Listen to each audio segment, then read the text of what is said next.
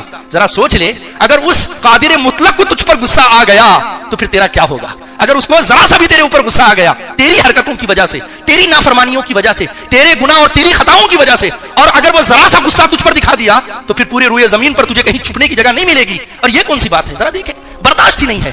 ہر چیز حلم چاہتی ہے، ہر چیز برداشت چاہتی ہے. دین کے معاملات بھی برداشت چاہتے ہیں. بس وہی کوچے دلدار میں رکھے قدم اپنا جو آپ مٹنے کے لیے تیار ہو جائے. یہاں ڈائریکٹ ہار نہیں ملتا، یہاں ڈائریکٹ نعرے نہیں ملتے، یہاں ڈائریکٹ عزتیں نہیں ملتی. پہلی اپنی عزتوں کو پامال کرنا پڑتا ہے، تب جا کر کے اللہ عزتوں کی مسندیں عطا فرماتا ہے. کسی بھی چیز میں آپ اپنا گھر دیکھ لیں، ایک بچی کو آپ شادی کر کے لاتے ہیں، اتنی بے صبری کا مظاہرہ کرتے ہیں کہ گھر ٹوٹ جاتا ہے. ادھر شوہر خناس بنا ہوا ہے، ادھر ساس سسر خناس بنے ہوئے ہیں، ادھر ننند خناس بنی ہوئی ہے، پورا سسرال مل کے ملل جنتی والناس بنے ہوئے ہیں. اس کا جینا دو بھر کر دیتے ہیں. اس سے کیا ہوتا ہے؟ گھر برباد ہو جاتا ہے. ذرا سوچیں، ہماری اپنی بیٹی کو ہمارے گھر کے سانچے میں ڈھلنے کے لیے کتنا وقت لگا؟ ہماری بیٹی کو، اپنی بیٹی جو ہمارے پاس رہتی ہے، ہماری بہن، اسے کتنا وقت لگا ہمارے گھر کے معاملات کو سمجھنے کے لیے اور ہماری مرضی کے مطابق وقت گزارنے کے لیے. ہماری اپنی بہن کو 20 25 سال لگ گئے، تب بھی اس کے اندر مسٹیک ہوتی ہے. تو ایک دوسرے کی گھر کی بچی کو ہم لے کر آئے ہیں اور چاہتے ہیں کہ 2 مہینے میں معاملات جو ہے عرش اعظم پہ پہنچ جائیں اور وہ جو ہے کیا کہتے ہیں تصوف کی امام بن جائے اور سب کو بنا دے. ایسا نہیں ہوتا. برداشت، ہر چیز میں برداشت. تو جو بے صبری کرتا ہے وہ حقیقت میں اللہ کی ناشکری بھی کرتا ہے. اسے صبر نہیں رہتا، وہ فوراً رزلٹ چاہتا ہے، فوراً نتیجہ چاہتا ہے. اس کا نتیجہ یہ نکلتا ہے کہ 1000 اللہ کی نعمتوں کو بھول جاتا ہے اور اللہ کی ناشکری کرنے میں لگ جاتا ہے. تو پہلی چیز اللہ کا برگزیدہ بندہ بننے کے لیے علم ضروری. دوسری چیز ادب. اسلام کا اگر دوسرا نام رکھا جائے تو وہ ادب ہے. اسلام کو اگر دوسرے نام سے ڈیفائن کیا جائے تو ادب ہے. اسلام کا سب سے پہلا لیسن، اسلام کی سب سے پہلی تعلیم، اسلام کا سب سے پہلا سبق ادب ہے. اور اسلام میں قرآن مجید میں جو سب سے پہلے واقعہ درج ہوا وہ ادب کے حوالے سے ہوا. ذرا سوچیں، شیطان کتنا بڑا عالم، کتنا بڑا متقی پرہیزگار، کتنا بڑا عبادت گزار اور کتنا بڑا رتبے والا کہ جنت میں آتا جاتا تھا، فرشتوں کو پڑھاتا تھا. اگر اس کے سجدوں کو زمین پہ پھیلا دیا جائے تو زمین پر کوئی ذرہ نہ بچے جہاں اس کا سجدہ نہ پہنچے. اتنا عبادت گزار، اتنا بڑا عالم، اتنا بڑا پرہیزگار، لیکن مارا کس چیز نے اسے؟ بے ادبی نے. اللہ رب العزت ہرگز یہ گوارا نہیں کرتا کہ اس کے بندے بے ادب بنے، گستاخ بنے. تو اسلام میں ادب بہت پہلا سبق ہے. اللہ کا ادب بھی کریں، جو اس کے حقوق ہیں اس کو ادا کرنے کی کوشش کریں. اس کے حبیب کا ادب کریں، اس کی کتاب کا ادب کریں، جو احکامات اس نے اپنے بندوں کو دیے ہیں اس کا ادب کریں. دیکھیے، علم سے جو چیزیں نہیں مل جاتی کبھی کبھی ادب وہ چیزیں دلا دیا کرتا ہے. اسی لیے کہا بزرگوں نے، با ادب با نصیب، بے ادب بے نصیب.